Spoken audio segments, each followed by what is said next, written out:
Greetings, ladies and gentlemen. Welcome to the Nëïgsëndöïg Cöcülës show. My name is Nëïgsëndöïg, the namesake for this here podcast. There are a lot of reasons why persons, not people, persons, I'm going to use US government terms here, will use mobile computers. You know, these handheld things that Rick Beato calls thought deletion devices. The conditioning term would be smartphone. That is complete bullspit. Now, why would someone be using a thought deletion device? Well, it is absolutely convenient. And, weirdly enough, these are practically forced onto everyone as young as legally possible. This is absolutely disgusting. Now, you may remember this phenomenon, which is still there today, of the iPad baby. I was an iPad child, not an iPad baby necessarily. This starts with unlimited access to the internet with an electronic device of some sort, like a tablet or a thought deletion device. This is way too toxic for children, and they need to be out of the internet until they can understand how toxic it is. These things are also designed to be productivity suckers, which is why Beato called these things thought deletion devices. And I will be using these things as this term from this point forward in this podcast. Thought deletion devices are also designed to spy on anyone through what is called an IMEI and an IMSI. These are identifiers for a particular thought deletion device. Now, for example, my own thought deletion device, a Google Pixel 8 Pro with Graphene OS on it, will have the same IMEI and IMSI, but it doesn't matter the operating system. For example, you have the iThought deletion device 17. That thing will have a different IMEI and IMSI, and it's different for each unit that is sold. By the way, in some juries and other sub-juries thereof, diction, I wouldn't add diction to the end of that, that's stupid. It's actually considered unlawful to change the IMEI and IMSI. Now, thought deletion devices are also classified as addiction central. This is for both physical and software purposes, radicalizing laziness and not promoting productivity and work ethic. I would know because my work ethic is pretty horrible at times, but I've been fixing my horrible work ethic as of late.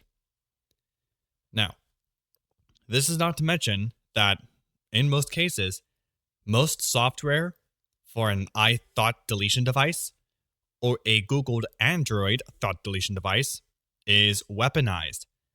This is when we're talking about stuff made by the developers and the manufacturers of these thought deletion devices.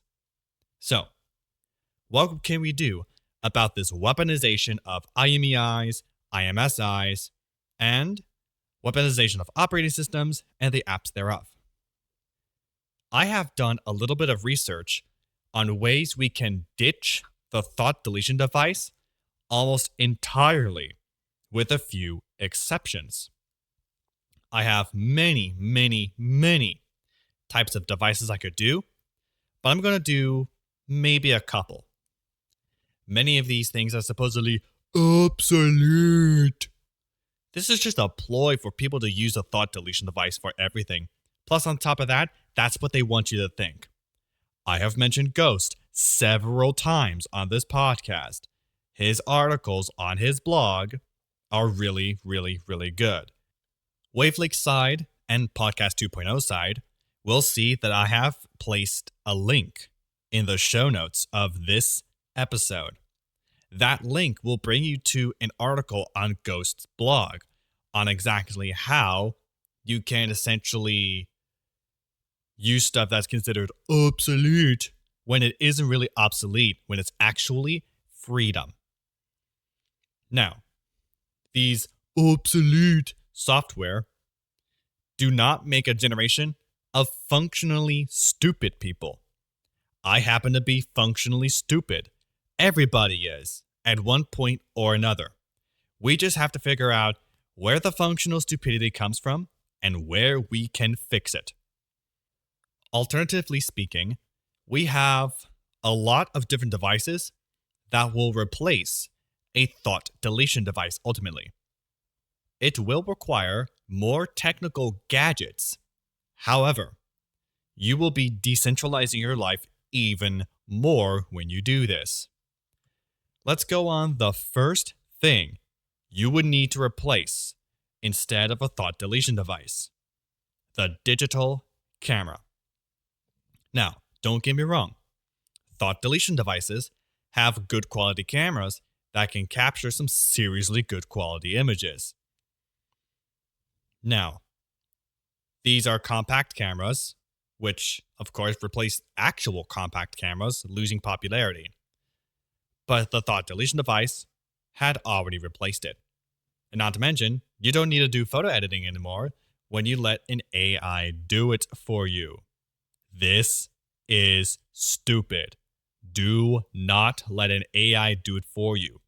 It will actually mangle everything. Oh, and that AI is probably going to end up spying on you, so don't even try that. I would rather a digital camera than a thought deletion device. Now, on the cameras to recommend, there are many, many, many types of cameras that I've tried to research. But I'm going to go through, I think, 3 or 4 today. Now, the retail I'm going to be using for the prices for these cameras will be B&H Photo Video, because they have a lot of decent prices on good quality photo and video technology. So this is going to be a big reason why this will be a big reason why I happen to be doing this. Now, there's a lot of research I try to do for this one. And on top of that, a desire for affordable cameras. I would probably do something under $1,000, but I will have higher brackets, if you will. So let's do something like a DSLR, a digital single lens reflex camera. Think of a DSLR as a lens acting like an eye. When light goes into the lens, it'll bounce onto a mirror, go up and go in through a couple different parts of this camera. It will go into this little box called a pentaprism, where it'll go through 2 or 3 mirrors. Once it bounces through those mirrors, then that light goes to the viewfinder.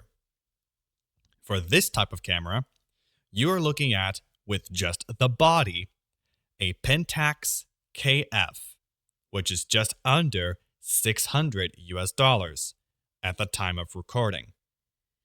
If you want something from Nikon, you're looking at the D7500, which is under $800. For those looking for a Canon option, that will be the EOS Rebel SL3, which is under $650. Now we have mirrorless cameras. Think of this as a DSLR, but without any mirrors. And it's essentially what you see is what you get on the viewfinder. That's the long and the short of it. Now, if you want this type of camera, you're looking at either a Canon EOS R100, which is under $530. Or if you want to go for the Nikon option, in Japanese I think it'd be Nikon, you're looking at the Z30, which is just shy of $710. Next up, point and shoot cameras. What I call here in my notes, P&S cameras. These are essentially your pocket cameras that you just have with you in your pocket. That's essentially your pocket camera. Now, your best bet looks to be the Kodak PixPro AZ255, which is under $170. Now we're going to go into medium format. Medium format is the most expensive format on here. It's pretty insane what this type of thing is capable of. It has a large sensor, very, very big, and a pretty large aspect ratio, but this is for the professionals who have actually made it. Now, you're looking at $5,600 for a DSLR in the Fujifilm GFX 100 RF, and for the GFX 100S2, a mirrorless camera, that is just under $5,700. Yes, under $5,700 if mirrorless.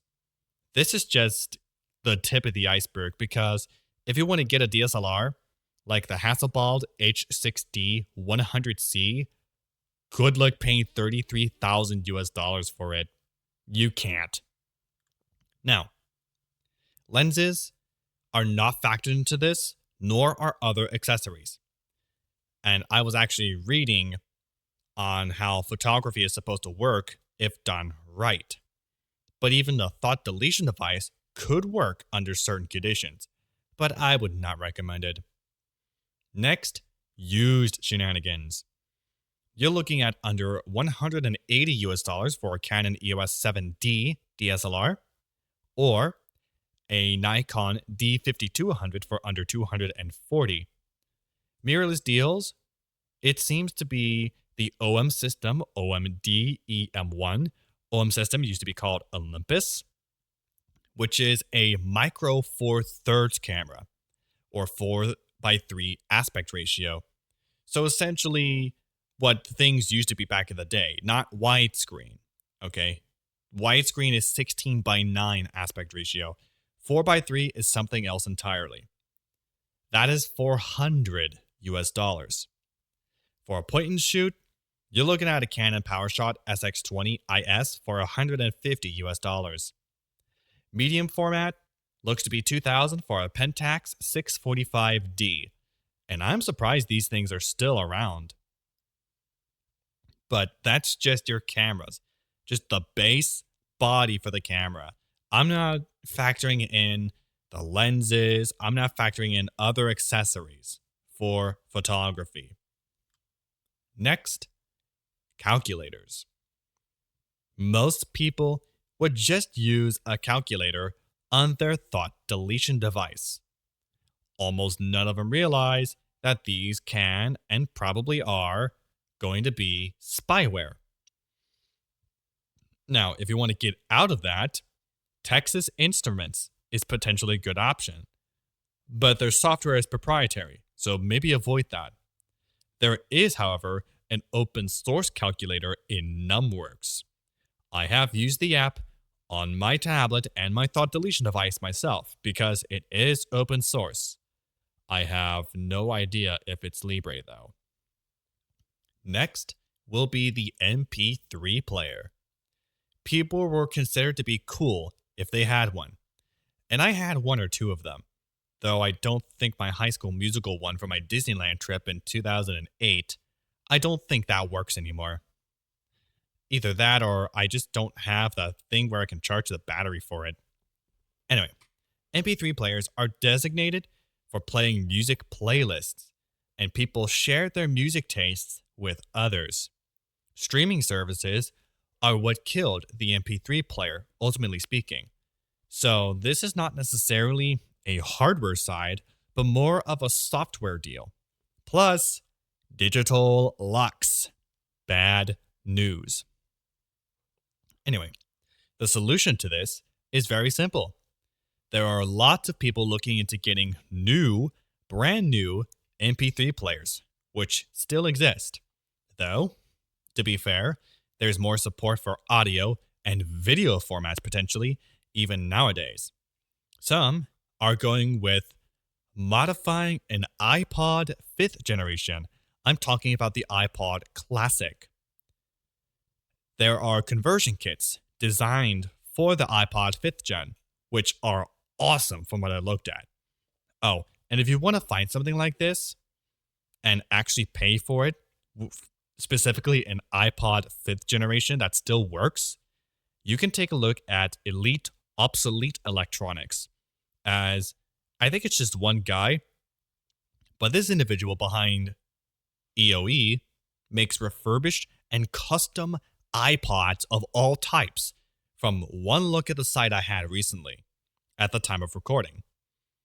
And this is for people that are into the iPod, that still want an iPod that actually lets you plug in your own darn headphones. That's kind of cool, right?